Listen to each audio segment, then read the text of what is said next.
ইনকিলাব মঞ্চের আহ্বায়ক শরীফ ওসমান হাদী হত্যার বিচারের দাবিতে সংগঠনটির আন্দোলনরত নেতাকর্মীদের সঙ্গে পুলিশের সংঘর্ষ ঘটেছে। বিকেলে শহীদ ওসমান হাদীর বিচারের দাবিতে যমুনা অভিমুখে যাওয়ার চেষ্টা করলে আন্দোলনকারীরা পুলিশের বাধার মুখে পড়ে।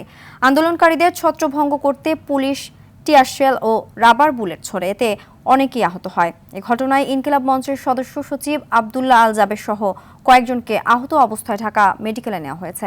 দর্শক, সেখানের সবশেষ পরিস্থিতি জানাতে আমাদের সাথে যুক্ত হচ্ছেন সহকর্মী বাদল।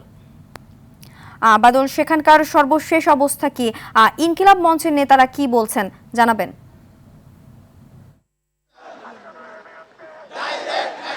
সিনথিয়া, ইনকিলাব মঞ্চের নেতারা বলছেন যে হাদী হত্যার যে তদন্ত প্রতিবেদন দেওয়া হয়েছে এটি তারা প্রত্যাখ্যান করেছেন এবং তারা দাবি জানিয়েছেন আন্তর্জাতিকভাবে যে তদন্ত করতে হবে, অর্থাৎ জাতিসংঘকে চিঠি দিতে বলেছেন তারা এবং জাতিসংঘের পক্ষ থেকে একটি তদন্ত মাধ্যমে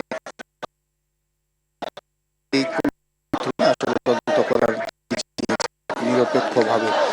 সুতরাং তাদের ভিতরে শঙ্কা যে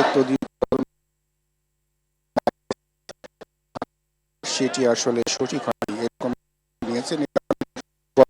তারা যমুনার সামনে অবস্থান নিচ্ছিলেন এবং সেখান থেকেই তারা বলেছিলেন যে আজকেও তারা কর্মসূচি দিবেন এবং পূর্ব ঘোষিত কর্মসূচি অনুযায়ী বেলা 3:30টার দিকে তারা প্রধান উপদেষ্টার যে বাসভবন যমুনা অভিমুখে তারা যাত্রা করার চেষ্টা করেন। আপনি জানেন হয়তো যে এই এলাকাটি যেহেতু প্রধান উপদেষ্টা বাস করেন, তার বাসভবনের আশেপাশের এলাকা সভা সমাবেশ যে কোনো ধরনের জমায়েত নিষিদ্ধ করেছিল ডিএমপি।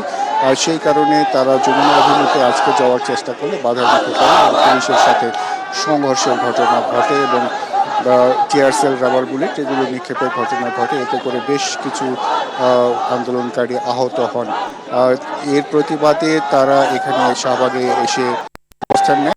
শাহবাগের যে মূল যে হাদী চত্বর সেটিতেই তারা অবস্থান নিয়েছেন এবং স্লোগান দিচ্ছেন যে হাদী হত্যার যে বিচার সেটি আসলে সঠিকভাবে করতে হবে। সেই কারণে তারা এখানে অবস্থান নিচ্ছেন এবং স্লোগান দিচ্ছেন, বিভিন্ন রকমের স্লোগান দিচ্ছেন। এখানে নাসিরউদ্দিন পাটোয়ারি এসেছিলেন এবং কয়েকজনকে গ্রেপ্তার করা হয়েছে আমরা শুনেছি। তাদেরকে আসলে ছাড়িয়ে নেওয়ার জন্যই নাসিরউদ্দিন পাটোয়ারি গিয়েছেন।